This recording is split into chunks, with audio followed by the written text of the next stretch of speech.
Matt Lenihan for Boxing Social in association with William Hill and Empire Fight Store. Always a pleasure to be joined by Dan Rafael from the States. Dan, before we start, how are we? I'm doing great, Matt. Thanks for having me today.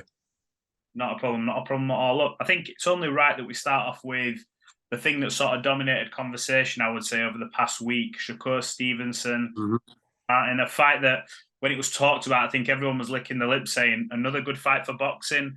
Seems like it will be an interesting matchup. Now it's not happening. Both fighters have come out and made one comment to my knowledge so far saying, I ain't duck shit, they put on Twitter. Shakur Stevenson has fired back and just said the media is sick, making up rumours to protect fighters' image. That man didn't pull out to fight nobody else. They offered him the most money he could ever make in his entire career and he turned it down. If that's not a duck, I don't know what is. I'm also seeing rumours online circulate in relation to a potential Gervonta Davis clash. So from your end, what seems to have happened here? Well, I mean, if Frank Martin does wind up getting a fight with Gervonta Davis, good for him. I mean, obviously, if you have the opportunity to fight Gervonta Davis, two things. One, it's a more winnable fight, even if he's going to be the underdog in both fights, in my opinion. And number two, you're going to probably make more money fighting Tank Davis than you would be fighting against Shakur Stevenson. And I guess three, not that this is Frank Martin's issue, but from his handler's issue, it keeps it within the PBC fold. So they don't have to go outside their universe, if you will. The issue there is this. And again, until Frank comes out and speaks more freely about what happened, we don't really know exactly. So you can only say what you do know to be factual. Nobody's disputed the fact that Top Rank, the promoter for Shakur Stevenson, made a deal with the Frank Martin side, spearheaded by the TGB Promotions president, Tom Brown, who does all the boxing events for PBC. And even if technically speaking, Man Down Promotions, which is Errol Spence's company, is the actual official promoter of Frank Martin, the business of that was being done by Tom Brown. And they made a deal with Top Rank and shook hands to the extent that they sent a contract over. No issues. And listen, if you know Tom Brown, I've known Tom like over almost 25 years. I mean, he's one of the guys in the business where if he says, we have a deal, like they have a deal. Like he doesn't renege on his promises and do funny things. And obviously he's not saying we have a deal at the Top Rank unless he knows that his side is in order. In other words, he's not saying okay unless Heyman has signed off on it, unless the others that are involved. So the bottom line is Top Rank made its agreement with Shakur Stevenson. You would have thought that they would have made their deal with Frank Martin. They made a deal for the total package of what they were going to pay to the Frank Martin side, and they were ready to do the fight. And to the extent, by the way, that both sides had to notify the WBC that they were canceling the purse bid. It wasn't like Top Rank just called up the BC and said, hey, we have a deal. It takes both sides to inform the sanctioning body that they've made an agreement. So that's exactly what happened. It was Tuesday. And it was a few hours prior to the time the Top Rank and TGB were set to go to a purse bid where they made the deal, and the purse bid got canceled.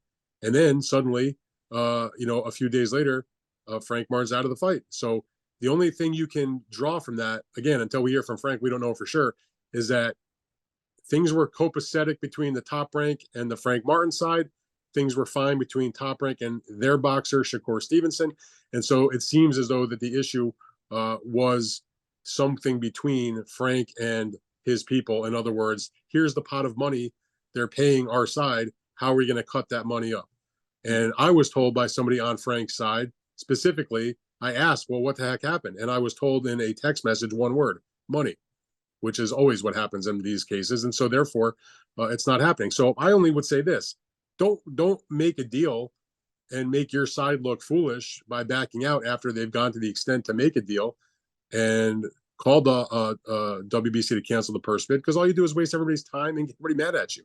If you had a better opportunity to go fight Tank Davis, just say so and go with it and make your money and have your bigger fight. I don't think anybody would begrudge Frank for that, right? I mean, but Shakur will fight still in this fall. He'll still fight for the vacant WBC lightweight title, and they will go down the ratings and find the next leading available guy. Right now, I guess they're talking to Edwin De Los Santos. The next fighter after him in the list is a fighter that they're involved with, which is Jermaine Ortiz. And, they'll go on until they find somebody willing to get in the ring with Shakur. There's a couple of points to pick up on this. I think from Frank Martin's side, I don't think anyone can begrudge, especially in the low weight divisions, anyone for a Gervonta Davis clash or potential clash, purely out of the fact that he's the pay-per-view attraction over there in the lower weights.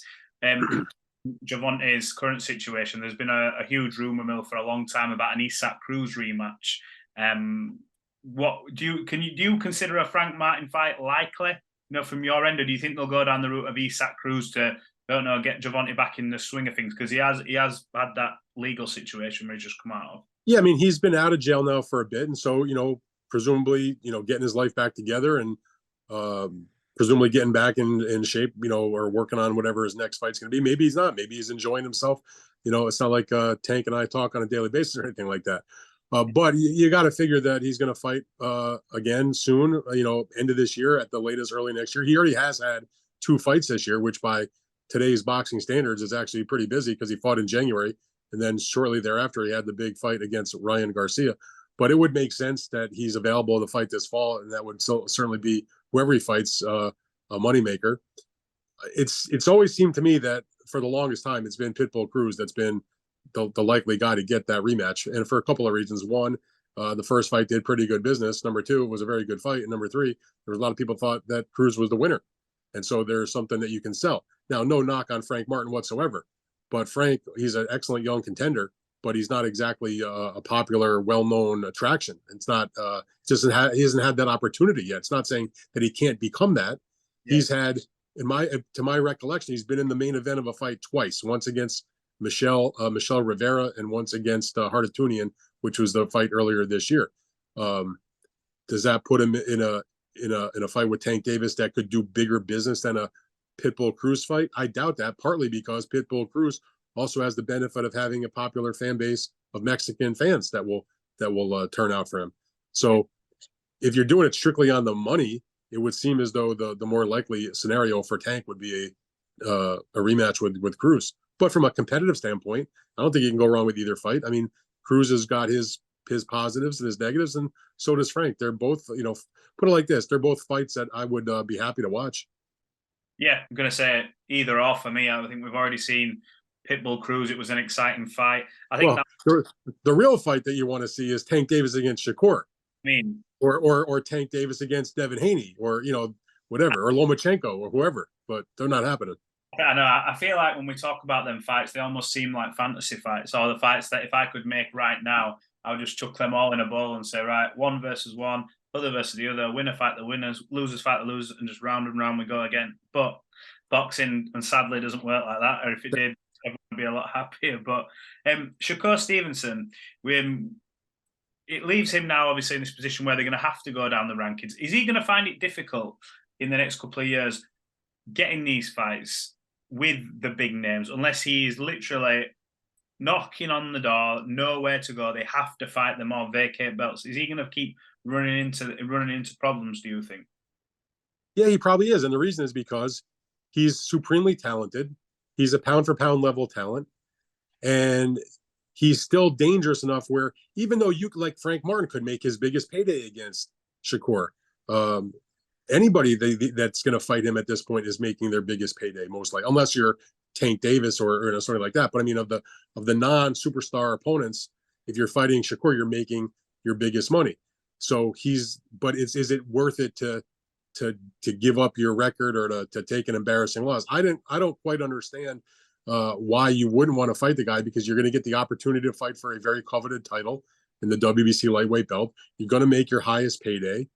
And if you should lose to Shakur Stevenson, you're going to go in as the underdog, so that's expected. So most people, unless he got just destroyed in like 1 or 2 rounds, most people aren't going to hold that against you. I use the extreme example going back several years. Did it harm Canelo Alvarez that at age 21, 22, whatever, he decided that he would take the fight against Floyd Mayweather?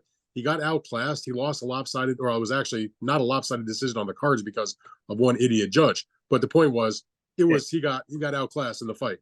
And it in no way, in shape or form, did it in any way injure or damage the career of Canelo Alvarez. He became a huge star that helped propel him to massive stardom. He made a $10 million payday, and it was, at that time, the biggest grossing fight in the history of boxing. and he's gone on to superstardom. And if you can look back on your career and say, yeah, as a young kid, I had a loss against the great Floyd Mayweather, that doesn't really harm you in any fashion. I feel like that's a similar scenario if some of these contenders and other champions, etc., were to step into the ring against Shakur Stevenson. If you lose to him, okay, you lost to one of the best guys in the business, the premier, one of the premier fighters in the whole sport. So that's the decision they're going to have to make. Now, people like to say, well, he's not a draw. He's never done pay-per-view. Well, okay, fair enough. He's not done pay-per-view. That will come in the future, I believe. You can say he's not a draw. That's not really being genuine, because if you go and you put a fight in his hometown in Newark, New Jersey at the Prudential Center, a first-class major league level arena, he's drawn 10,000 plus people for his fight. So he is becoming a draw. And by the way, I was there in Las Vegas on the night that he fought Oscar Valdez, a rare champion at the time that had the balls to step up and fight him, and took a loss, and hasn't ruined his career. But they drew a nice crowd for that fight also. That was a pretty big deal. So most guys won't fight Shakur. I tip my hat to Oscar Valdez, who put his championship on the line and his undefeated record, and is willing to fight the guy. When you look at Shakur Stevenson, and you've seen pretty much all the greats down the years, your Floyd Mayweathers, Manny Pacquiao's, do you get that feeling from this kid that he could be pound for pound? I know I speak to some people right now and they say he's the best right now. But do you think he's one of these who could go down in the history of the sport if his career trajectory carries on as it is? Special talent. Yeah, 100%. I mean, you never can say never. There's been great fighters that have come along and their prime has been short, and things happen, whether it's injuries or outside of the ring issues or any number of factors. If Shakur Stevenson, that I see and have been watching since he turned professional, can keep himself together, don't get in trouble. He's had a couple of small scrapes early in his career, but he's been well behaved and not getting in trouble in recent times. If he can keep that trajectory and keep boxing the way he does, and keep putting in the hard work and keep that defense sound the way he has, and stay hungry, there's absolutely no reason why he can't be a Hall of Famer and one of the greats that we've seen of this time. There's no doubt. I mean, he's got the amateur pedigree. He was an Olympic medalist. He has won already in a not a very long career thus far, world championships already in 2 weight divisions, and featherweight and junior lightweight, unified titles at junior lightweight, 2 of them anyway when he beat Valdez, and now he's at lightweight. And it's just a matter of, it's not if he wins the lightweight title in my mind, it's just when he's going to win it. It's when is he going to get the opportunity. So Devin Haney, for his reasons, he's been at lightweight forever. He decided, I'm going to go make my opportunity and try to fight for a title at 140. So that title became vacant. Shakur had won the eliminator by the WBC, and so now they're looking for an opponent. And like I said, it's not if he wins the WBC title, it's just when he wins the title. And I don't care who they get to be the opponent. It could have been Frank Martin. It could have been, Devin Haney. That would have been a tough fight. But if it's Frank Martin, if it's Jermaine Ortiz, if it's De Los Santos, go on down the ratings. No knock on those fighters. They're all good contenders, but Shakur's going to beat all of them. Let's be honest about that. You mentioned someone there, Devin Haney. I spoke to Eddie Hearn a couple of days ago, and I spoke about this long-awaited announcement for a Devin Haney Regis Prograis, as we're all expecting Devin to bounce up. He says the Regis Prograis end of the deal has been signed. I've seen of San Francisco, although he didn't necessarily confirm me. What do you think the hold up on Devin's end is here, considering like one end signed apparently? Well, Regis, made his own announcement back on his social media. I don't know, it's got to be, is it maybe a month ago already, something close to that he was ready to go. So, yeah, I don't think there's any issue on the Regis side of things. Regis is with Matchroom, signed to Matchroom, and that was part of their game plan, and he was happy with his deal. And Devin Haney, it's a little more tricky because he's not signed to Matchroom. My understanding that at least at one point, I don't know where it stands at this exact moment, was that Devin wanted to do this as a one-off type of situation. Understandably, if you're Matchroom Boxing and you're put in Regis Prograis, a champion at the 140-pound weight class that you signed to a longer-term deal, you don't want to just put in him to fight Devin Haney, have Haney win the fight, and then walk to wherever he wants to go. You want some assurances that you're going to have at least a future fight, not even necessarily for a Prograis rematch, just for some other event that you might do with him. So I think that might have been one of the issues. There's a lot of, as usual, this being boxing today, there was a lot of premature reporting that the deal was done, that this date was set, that this location was set, that it's going to be this, it's going to be that. And all those things were possible, but none of it was done. I mean, remember, originally it was supposed to be, if I'm memory correct, they were thinking October the 28th. Vegas. And they ran into some problems. But because rightly, my understanding was that Haney was like, well, why are we going on the same day as Tyson Fury against Francis Ngannou, which is a pay-per-view, which is going to maybe not start at the same time because one's in America, one's in the Middle East. But in terms of the fan attention and media attention and just the oxygen around the event, yours is going to be pushed to the side because no matter whether you think that Fury Ngannou is a fucking freak show, it's still going to command more attention than Haney Prograis, which is a good fight, but it doesn't have that kind of more mainstream appeal or interest or having people just look because it's this kind of weird hybrid kind of fight. So they were smart to move that off. So again, nothing is 100%. I've been checking in with Matchroom on a practically daily basis, and they're working on it. I mean, what the final reasons are that it hasn't been announced, obviously, I always remember back in the day when Richard Schaefer was the CEO of Golden Boy, and I would talk to Richard on a regular basis. Remember back then they were working with all the Al Heyman fighters, and they would be working on a whole bunch of fights. Richard's great. His same line. I can still hear it ringing in my ear. Dan, a done deal is a signed deal, and it's not signed, and so it's not done. It'll probably get done though. Yeah, I would have thought so. I mean, it's hard to find a reason that it wouldn't do. Apart from that's a good point that you made there. Obviously, Matchroom having Prograis on their books. Devin comes along. If it's a one-fight deal, if you won the belt, he'd then take it and go where he was with no guarantee for Matchroom to have him on the platform again. That is a good point. And listen, also one other thing, there was some difference of opinion within the Haney camp about whether this fight should go on DAZN pay-per-view or on regular DAZN. So that's been a point of discussion, I believe, between the sides.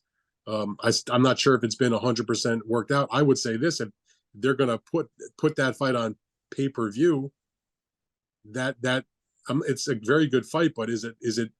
Should I be paying an extra $60 for it or whatever, $70 for it? I mean, why do I pay $240 a year for DAZN to get fights like that? Yeah, I think it's going to be interesting to see where that lands because obviously with your subscription paid as well, it's one of them. I'm not sure. I'm not sure how many views, how many buys it would do. Although for that purist and the hardcore boxing fans, I think it's a terrific fight. Just quickly, Ryan Garcia. It's been rumored he's coming out November, December. From the UK point of view, O'Hara Davis has been linked with that fight. O'Hara Davis has signed with Golden Boy. How aware are you of O'Hara Davis and obviously in his standing? He was supposed to be fighting Rolly Romero, but this injury seems to be prolonging that fight. What do you know about O'Hara Davis from your end? Well, what I reported on my Substack newsletter on Tuesday was that, yes, Ryan is going to be back in November, December, that even though he and Golden Boy are embroiled in a lawsuit, they still sort of, I guess, let's use the term, they're holding their nose and working with each other. They don't love it, but they're doing what they got to do because Golden Boy wants Ryan to fight and do his event, and Ryan wants to fight. So they are working to put together this event. I reported that one of the leading candidates to get that fight was going to be Pedro Campa.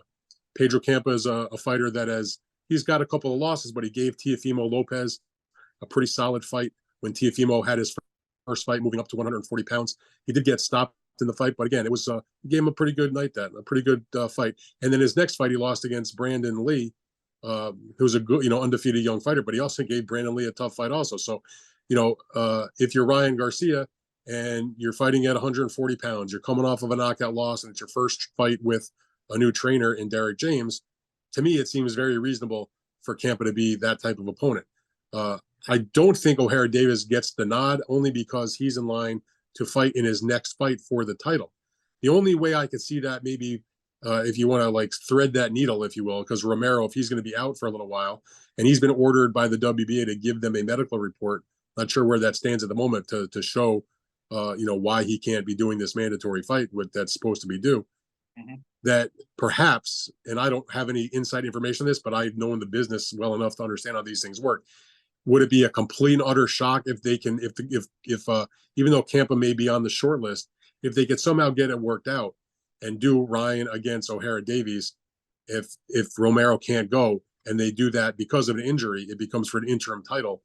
That would not be the biggest shock in the world. Now the WBA has gotten rid of their usage of interim titles, but the whole point where I started doing this, an interim title, when you would use it, when it made sense to use it, when it seemed okay to use it, is if you have a champion that is going to be out for a period of time because of an injury, and you don't want to hold up the division or hold up the other boxers who are in those ratings who are due to have these title fights, then that's the reason you use an interim title. So I would be okay with that if Romero's actually injured and going to be out for a bit. But again, I don't know if they're going to go into a fight that tough with Davies coming off of the kind of loss that he took against Tank Davis. Yeah, that's what I was going to touch on. I wondered if they would employ maybe I can't remember who's done it last. Maybe WBC did it. You'll know better than I probably, but a champion in recess kind of thing, where they sit them to one side and then say, right, guys will fight, and then after that, the winner of Garcia Davis then fights Roller. Well, the WBA, to my recollection, they do not employ a champion in recess. What they would do if he can't fulfill the obligation in a timely manner, if they don't want to use an interim title, they could strip him. Now, yeah. I mean, that would be unfortunate. You never want to see a guy just get stripped for that. I mean, we went through this with the IBF when they stripped Joe Cordina because he had a hand injury. He sat out the fight. His vacant title was won by Rakhimov, and he came back after the injury and he didn't knock him out, but he won a tremendous battle against Rakhimov, and now he's moving on to his first defense coming up, in November. So I'm not really sure how it's going to play with the WBA. I think they're still waiting to get answers from Romero.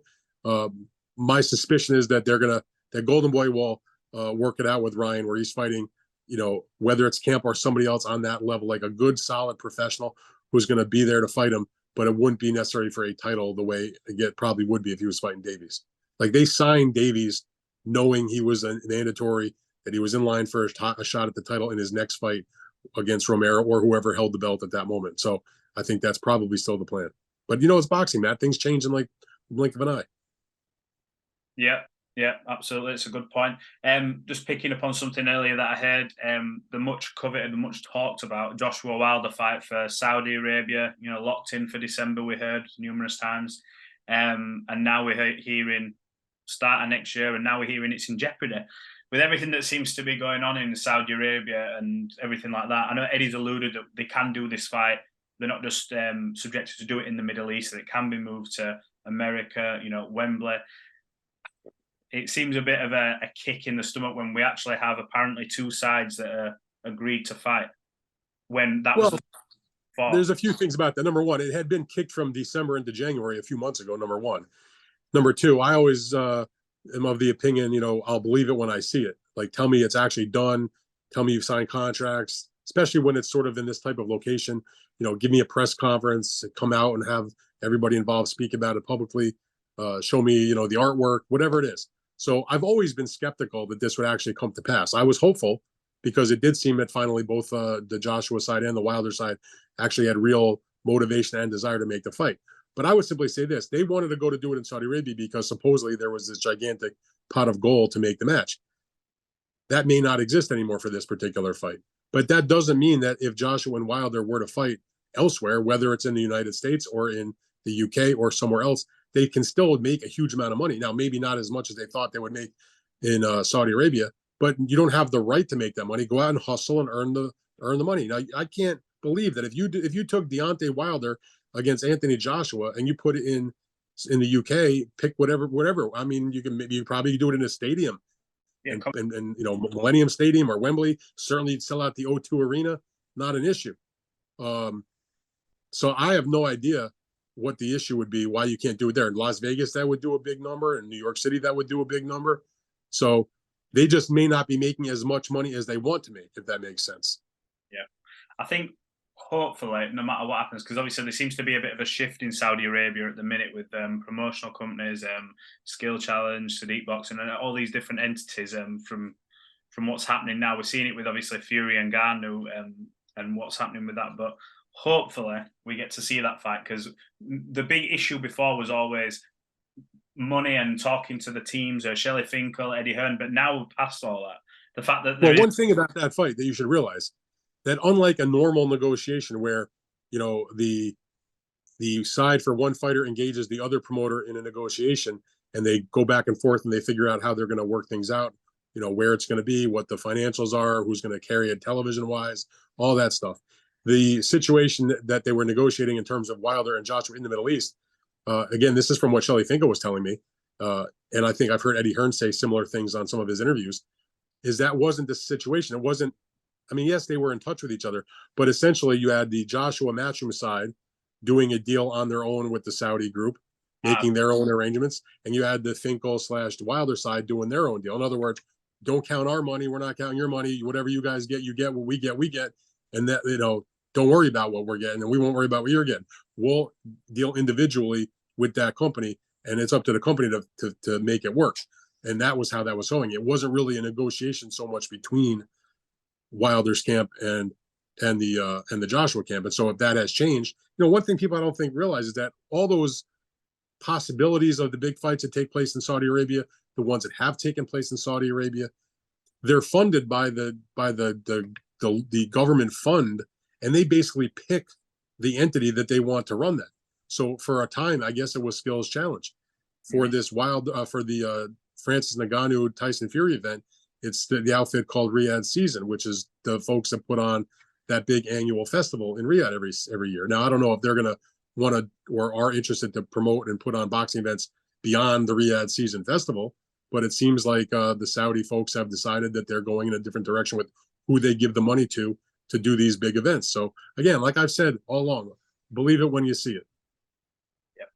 Yep. I want to end on this because I think it's important we mention this this chap, Mike Stafford, sadly passed this week.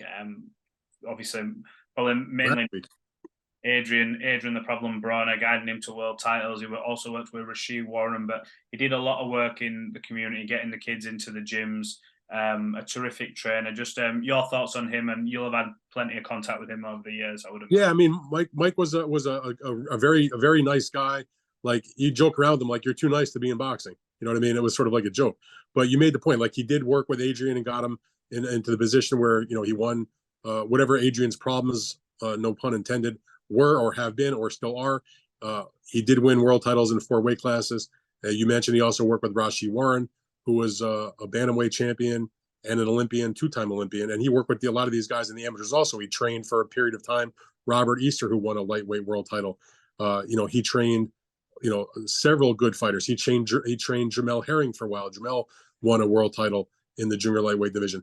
And several of those fighters are Ohio guys. Mike was a Cincinnati guy, an Ohio guy, which has a rich boxing culture.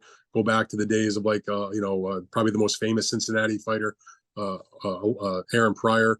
And so he sort of followed in that footsteps. But the thing, besides training the various top professionals that we just mentioned and getting them world title opportunities and winning world titles and defending world titles, is probably Mike's greatest thing he should be remembered for, is because besides what he did as a pro, dealing with those guys, is the amount of time and money and energy and of himself he gave back to the community in terms of working with amateur fighters, not for a lot of glory, not for a lot of pay, sometimes for no pay, keeping the gyms open, making sure that the young kids that were on the street had a place to go, try to keep them out of trouble, try to give them some structure in their life, try to be a guiding force to help them gain in confidence, to just, become their own people. A lot of these young kids that were doing, boys and girls, presumably, maybe didn't have parents around to do that, or maybe their parents were having troubles, whether it was financial or, didn't have a job or drug problems, or maybe he left and they were from single parent homes or in foster care, or whatever the case may be. What he did for so many kids in the local gym that he was involved with in Cincinnati helped countless kids, for that important part of your life when you're young like that, and stay out of trouble and have a place to go after school, or to be in a safer environment than if you're just running on the streets or standing on the street corner, which can only lead to trouble. And that was something that Mike was big on, is trying to do the best for the community. I knew Mike for a long time during the time with Broner and some of these other guys. Always a gentleman, never heard him raise his voice. Not to say he didn't, but that was just not his sort of personality. I would say, like, he was probably pretty ferocious when he's getting his guy ready for the fight, but a kind of a gentle soul, if you know what I mean. Yeah, just a good, decent human being. People in boxing, a lot of people get bad raps. There's a lot of bad people in boxing, but you know what? There's also a lot of good people in boxing, and Mike was one of them.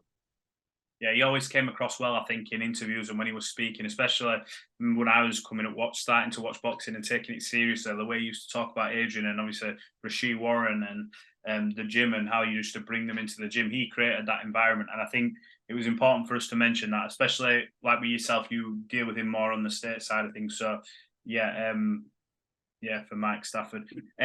Look, Dan, I appreciate your time. I think that's probably the perfect way to wrap this one up.